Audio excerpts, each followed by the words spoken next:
Coach Brown to me is maybe the most pure basketball guy I've ever met. I've known him for a long time, dating back when he was a Pacers coach. And, it's just something I think that in this profession gets in your blood.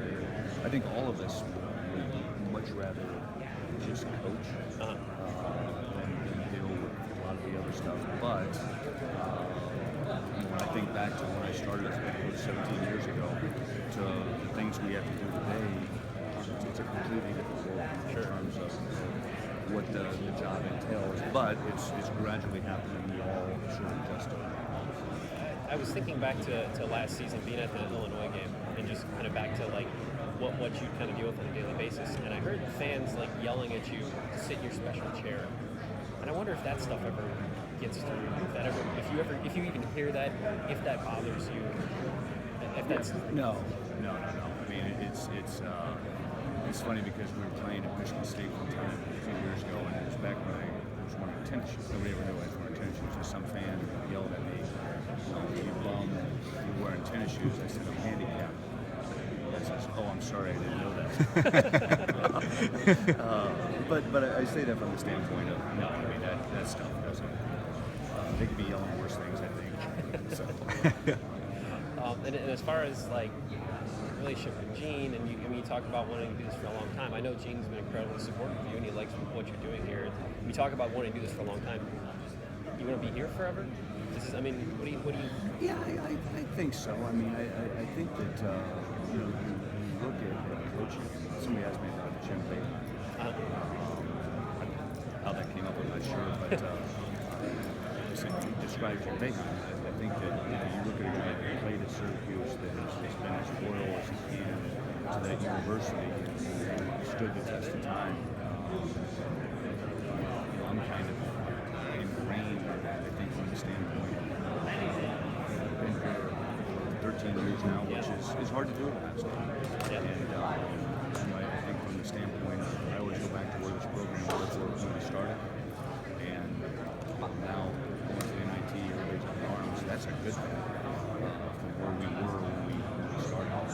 Hard to believe. I think I heard you say something on maybe a podcast this summer where when you got here, your daughter was getting on the bus to go to kindergarten, and now she's getting ready for college. Yeah. That's kind of the span of your life we're talking about here. That's kind it's amazing. Brad Stevens and I have been talking about that a couple of days before. How many college basketball coaches can say that? Yeah. I mean, there's not very many that can say 13 years at one place. And I mean, in our league, Tom Izzo is the only one. And you've got Boeheim, Krzyzewski, who's always been at Carolina, I think, for 17 years now or something like that. But no, it's an amazing deal. As far as your team goes, I know you have all your starters back. How many starters in your mind do you have right now for this season?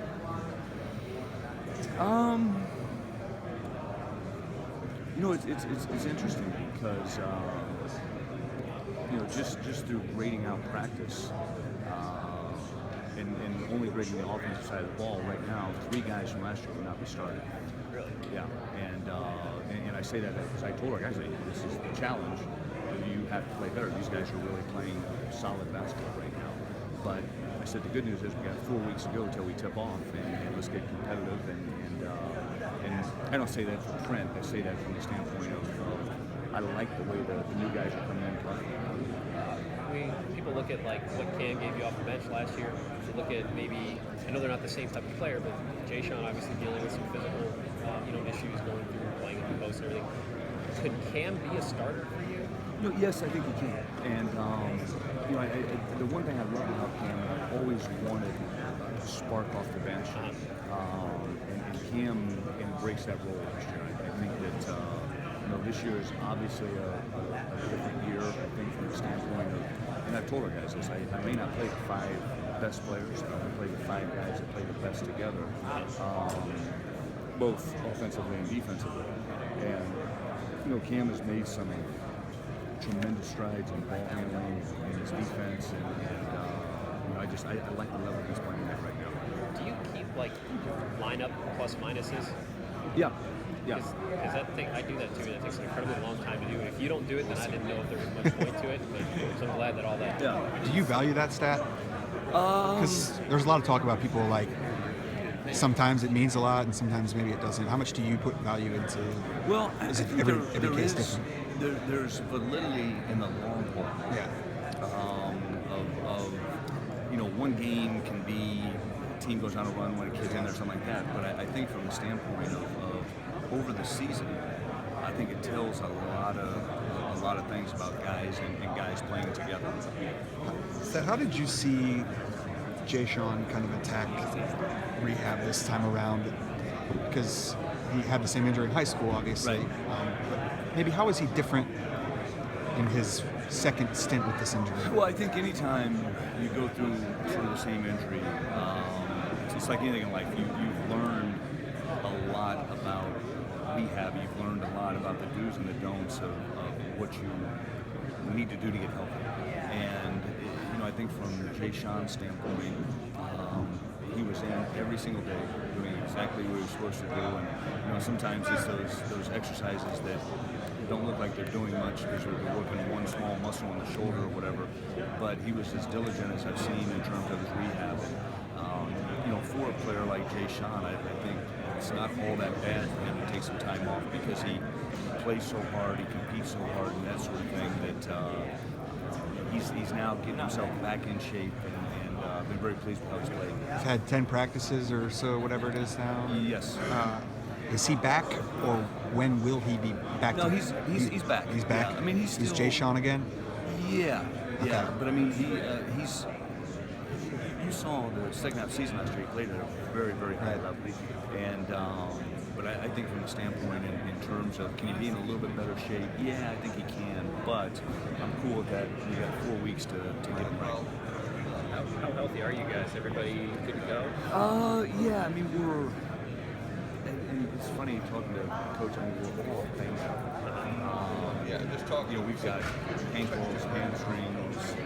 Just little things. Yeah, just early season and but trying to be aware because when we practice, we go hard, we compete, and not going too long is something I've had to sort of cut back on as long as we're getting out of practice what we want. I asked you there about Mark, and I'm kind of surprised that Mark's not here today. Do you pick who comes to this, or how is it decided who represents the team? Yeah, David kind of runs it by me, and so yeah, Mark was here last year. Right. Yeah. Right. So, Jay Sean was too. Yeah. Mark, Jay Sean. Yeah. And I can't imagine this is exactly Mark's cup of tea. So I just wondered if he just said, I'd rather not do this, or if there was. Yeah. It's funny because I think looking at Kata. And his mom and dad were in this weekend. I was talking to him. Kata went on that trip this summer. He came back a completely different person. Yeah. And I was blown away when he landed, came in my office and was telling me about the trip, just how he sort of transformed into a man. And he just seems to have a completely different outlook on a different perspective on college, on life. And just so happy he did it. Are you guys? I know you have the Walsh exhibition. Are you going to scrimmage anybody this year? We're going to play the Cavaliers Wednesday morning.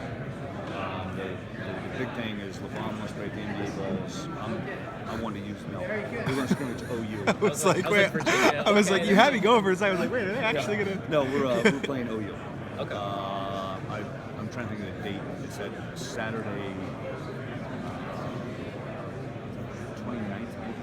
Okay. Yeah, I think that's it. Yeah. So why them? I know, Coach, you've talked about there's maybe there's a matchup you're looking for. Yeah, it's funny, Adam, because they were available.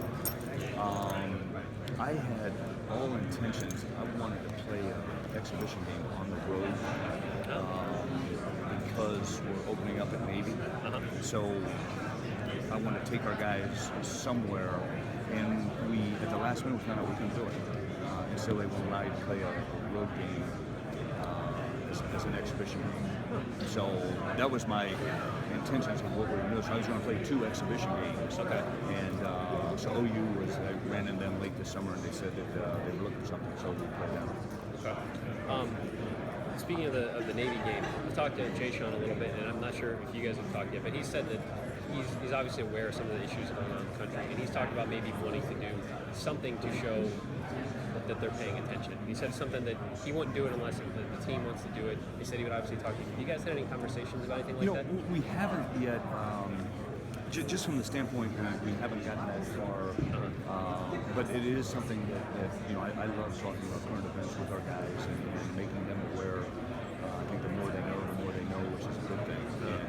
But when the time's right, we'll definitely sit down. I want to hear what they're thinking. I want to hear their opinions of just what they think is going on in society and why.